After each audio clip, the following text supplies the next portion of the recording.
Chicken breast mga kadamping. Madalas din po bang natitira yung mga pitso ng manok pag nagluluto kayo? Dahil pag kinain ng mga bata ay nasasapal at pangkaraniwan ay matabang ang lasa. Ito mga kadamping, panoorin nyo po yung lulutuin natin ngayon at baka pumasa sa panlasa ng inyong mga anak. Ay tsak na tsak po ay mapapa-only rice pa ang mga anak ninyo. Ito nga po, tinihiwa na po natin ng maninipis at patagilid yung ating pitso ng manok. At siya nga po pala mga kadamping ay big shoutout po sa mga bago nating followers at sa mga bago nating viewers. Welcome po kayo ditong lahat sa ating kadamping vlog. Nilagyan ko lang po yan ng toyo at imamarinate po natin yan. Nilagyan ko na rin po ng oyster sauce, konti lang po. At malasang malasa po yan. Nilagyan ko na rin po ng pamintang durog, konting asin, at saka po paprika. Lagyan na rin po natin ng garlic paste mga kadamping at lalamas-lamasin lang po natin yan. Malinis naman po yung kamay ko at naligo naman ako kahapon. Pagka naman po lamas na yan mga kadamping ay iintayin lang po natin hanggang sa tumalab na po yung ating mga panimpla doon sa karne ng manok. At kung umabot ka naman po sa part ng video ito ay baka pwedeng pakicomment kung taga saan ka. Para naman po alam ko kung saan nakarating ang ating video ito. Maraming salamat po. Nagtimpla nga lang po pala tayo dito ng toyo at oyster sauce. Nilagyan din po natin ng cornstarch pampalapot. Lalagyan na rin po natin ng isang kutsarang sweet and spicy sauce. Halu-haluin lang po natin yan mga kadamping. Lagyan lang po natin ng konting tubig para sa ganun ay malusaw po ng tuluyan yung ating cornstarch. At habang hinahalo-halo nga po natin yan mga kadamping ay nagpainit na rin po ako ng mantika. At magsisimula na po tayo magprito.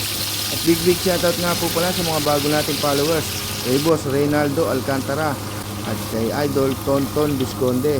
At big shoutout na nga din po pala sa lahat po ng mga bayaning OFW na nakakapanood po ng ating video ito. Mag-iingat po kayong lahat dyan. At ito na nga po yung last part ng ating pipirituhin, pitso ng manok. At pagkahango po niyan mga kadamping ay magsisimula na po tayong magisa ng ating chicken and pepper stir fry. Habang hinahango ko nga po ito mga kadamping ay nagpapainit na rin po ako ng mantika sa isang kawali. Nilagay na po natin ang bawang pangontra sa aswang. Sinod na po natin ang sibuyas. Pagka po medyo golden brown na siya, ilalagay naman po natin ang ating bell pepper. Halo-halo lang po natin ang bahagya at nasa ganun medyo malanta siya. Pagkaraan po niyan, ihuhulog na rin po natin ang ating chicken breast o yung tinatawag na pitso ng manok.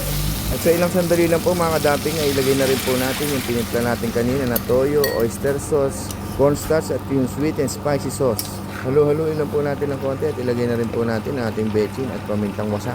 Kayo na rin po ang bahalang tumansya kung gaano pong karami ay ilalagay ninyong panimpla. Dahil wala po tayong saktong sukat at ginagamitan ko lang din po ito ng tansyameter. So ito nga po mga kadamping at nakarating na po tayo sa pinaka-exciting part ng ating video.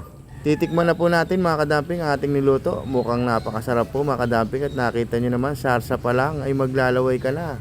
At kung umabot ka naman po sa dulo ng ating video ito ay baka pwede naman pong makahingi ng isang like, isang share, at pakipollow nyo na rin po si Kadamping Vlog. Ayan po at walang tigil sa kasusubo. Namumuhala na po siya.